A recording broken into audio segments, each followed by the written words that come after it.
Relato de sobrevivente, diário de 06 de agosto, dia 6 Natal, RN, 5h30 da manhã. O sol mal nasceu e o ar já tá pesado, úmido, como se o próprio céu estivesse suando. Passamos a noite no telhado, sem dormir direito. Tião ficou acordado, os olhos fixos na escada, como se soubesse que a qualquer momento algo poderia subir. Clara piorou. A febre dela tá alta, o braço tá preto, inchado e ela mal consegue falar. Lídia passou a madrugada cuidando dela, limpando o suor da testa com um pano rasgado, mas a gente sabe que não tem muito o que fazer. O arranhão no meu braço coça, mas não tá infeccionado ainda. Não contei pra ninguém. Não quero preocupar. Do telhado, a gente vê o campus. Os infectados estão parados como estátuas espalhados entre os prédios. Não se mexem, só ficam ali esperando. É como se soubessem que estamos aqui, mas não tivessem pressa. Isso me assusta mais do que os gemidos. Lídia tá com o mapa aberto, traçando rotas com o dedo. Se a gente descer pelo lado oeste, perto do estacionamento, talvez ache um carro, ela diz, a voz baixa. Concordo, mas não sei se Clara aguenta. Decidimos tentar. Não temos escolha. Ou saímos agora, ou ficamos aqui até não ter mais comida, nem água, nem esperança. Amarrei Tião com a corda, mas ele tá agitado, latindo baixo, como se quisesse avisar algo. Clara se levantou, trêmula, apoiada no ombro de Lídia. Eu consigo, ela sussurrou, mas os olhos dela diziam o contrário. Descemos a escada devagar, cada degrau rangendo como um grito no silêncio.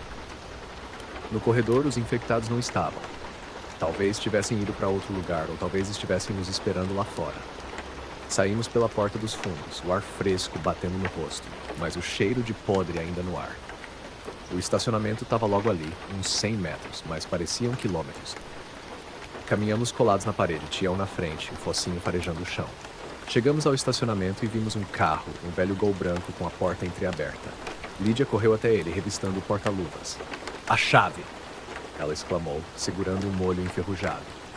Mas antes que pudesse ligar o motor, um som veio de trás. Era o militar infectado, o mesmo do dia anterior, com a faca ainda na mão. Ele avançou, rápido demais, os olhos fixos em Clara. Tião pulou, mordendo a perna dele, mas o homem só cambaleou sem sentir dor. Peguei o facão e golpeei o braço dele, a lâmina cortando fundo. Ele caiu, mas não antes de acertar Tião com a faca, um corte superficial no flanco. Tião guinchou, mas não largou. Lídia ligou o carro, o motor tossindo antes de pegar. Entrei com Clara, que desabou no banco de trás, ofegante. Tião pulou para dentro, lambendo o corte, e Lídia pisou no acelerador. Saímos cantando o pneu, derrubando 2 infectados que tentaram bloquear o caminho. Dirigimos pela avenida, passando por barricadas abandonadas e carros queimados. O tanque estava quase vazio, mas o suficiente para chegar ao limite da cidade. Clara, no banco de trás, pegou minha mão. Pedro, se eu não aguentar, não me deixem virar um deles. Engoli em seco, sem saber o que dizer. Lídia, ao volante, só apertou o volante com mais força. Chegamos à BR-101, a estrada vazia, o asfalto rachado. O sol já estava alto e o calor dentro do carro era sufocante. Paramos numa bomba de gasolina abandonada para tentar encontrar algo útil. Enquanto Lídia revirava o porta-malas, achei um galão de água e umas latas de sardinha. Mas o mais importante foi um rádio, desses de pilha, com uma fita cassete dentro. Liguei e uma voz rouca começou a falar. Era uma transmissão antiga, de dias atrás.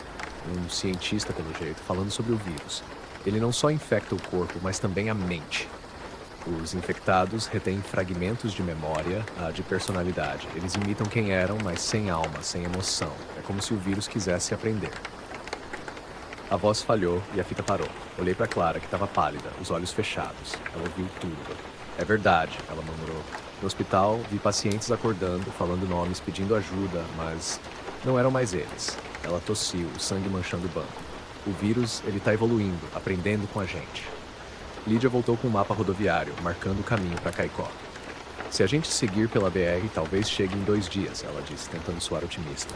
Mas a gente sabia que não era tão simples. As estradas estavam cheias de perigos e Clara não ia durar muito. Decidimos passar a noite numa casa abandonada, perto da estrada. Trancamos as portas, barricamos as janelas com móveis velhos. Tião deitou no tapete, o corte já cicatrizando, mas ele estava quieto, como se sentisse o peso do dia. Lídia acendeu uma vela e a luz fraca iluminou o rosto cansado de Clara. Ela pegou o caderno e escreveu algo, com a mão trêmula.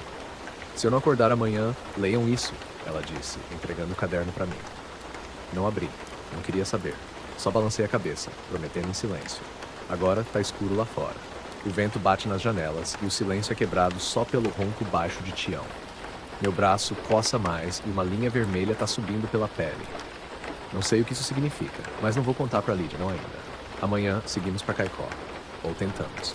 Se eu não escrever mais, que alguém ache isso e saiba que no 6º dia éramos 3 pessoas e um cachorro, lutando para não ser esquecidos. Fim do dia 6.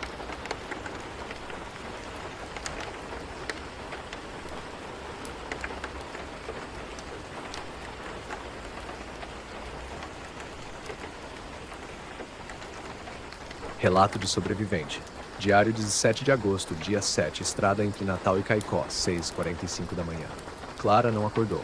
Acordei com o som da respiração dela, fraca, irregular, como se a cada puxada de ar o corpo decidisse se ainda valia a pena continuar. Ela tremia, o rosto pálido, os lábios ressecados. Lídia já estava de pé, olhando pela janela quebrada da casa.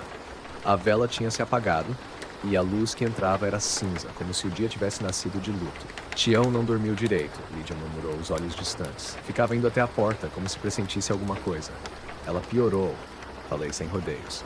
Lídia sentiu, apertando os lábios. Veio até Clara e encostou a mão na testa dela. Gelada, mas tá suando. Isso não é normal. Eu sei. Silêncio. Arrumamos as coisas em silêncio. Cada movimento pesado, lento. Era como se nossos corpos estivessem carregando o luto antecipado. Clara ainda respirava, mas alguma coisa nela já tinha começado a ir embora. No banco de trás da casa, ela segurava o caderno com força, mesmo inconsciente. Eu não tive coragem de abrir. Se ela virar... Lídia começou, depois parou. Se ela virar, você consegue? Não respondi. Olhei pro facão, depois pra Clara. Não vou deixar isso acontecer, murmurei. Tião rosnou baixo na porta. O dia tinha começado a esquentar. Precisávamos sair dali antes que o calor e os infectados nos cercassem de vez. Lídia pegou as mochilas. Eu carreguei Clara no colo. Ela mal reagiu. Saímos da casa sem dizer nada, caminhando apressados até o carro que deixamos escondido sob a sombra de algumas árvores, a uns 100 metros dali. O Gol ainda estava lá, intacto. Tião correu na frente, farejando tudo ao redor, como se sentisse que não estávamos sozinhos. Colocamos Clara com cuidado no banco de trás. Ela gemeu baixo, os olhos se abriram por um instante. Caicó, ela sussurrou. Promete que vai chegar lá, Pedro. Eu prometo. Ela tentou sorrir, mas os olhos estavam úmidos. Eu sonhei com a gente. Antes de tudo isso, na praia, Tião correndo na areia, Lídia reclamando do calor, você tentando montar uma barraca e errando tudo. Lídia riu baixinho, os olhos marejados. Foi o melhor sonho da minha vida, Clara sussurrou. A estrada logo começou a mostrar sinais de caos. Um ônibus tombado bloqueava metade da pista. Carros abandonados, portas abertas, marcas de sangue secas no asfalto. Tive que descer e empurrar um deles para conseguir passar.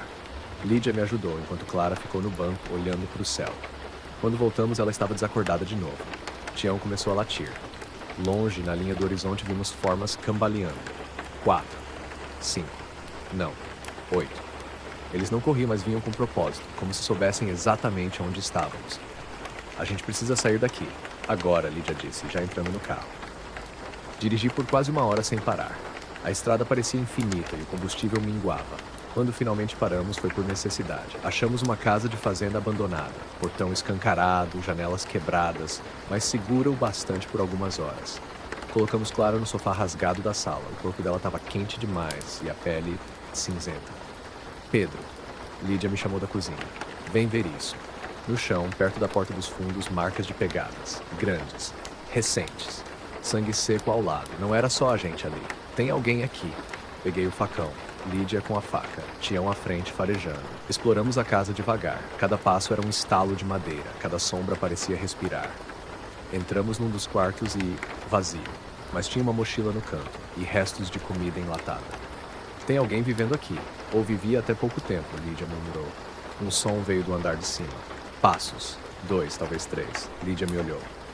Ou a gente conversa, ou luta. Subimos com cuidado. Ao virar o corredor, demos de cara com ele. Um homem, barba rala, sujo, segurando um taco de beisebol. Atrás dele, uma mulher mais velha, ambos assustados. Não atirem, ele gritou. A gente não quer problema. Nem a gente, respondi, baixando o facão lentamente. Nos encaramos por alguns segundos que pareceram minutos. O homem respirou fundo. Sou Leandro. Essa é minha mãe, dona Zefa. Estamos aqui desde o surto. Descemos juntos. Eles nos ajudaram com Clara, deram água e um pouco de dipirona velha que ainda tinha. Leandro olhou pro braço dela e fez uma careta. Isso não vai sarar, ele disse baixo. Eu sei. À noite, sentamos todos ao redor de uma lanterna enfraquecida. Tião deitou no pé de Clara, os olhos fixos nela. Ela tá sonhando de novo, Lídia disse. Tá sorrindo. Talvez ela já esteja em outro lugar, murmurei. Mais tarde, enquanto todos dormiam, Clara acordou. Só eu estava com os olhos abertos. Ela me chamou. Pedro, abre o caderno. Eu hesitei, mas abri. Era uma carta. Para mim, para Lídia.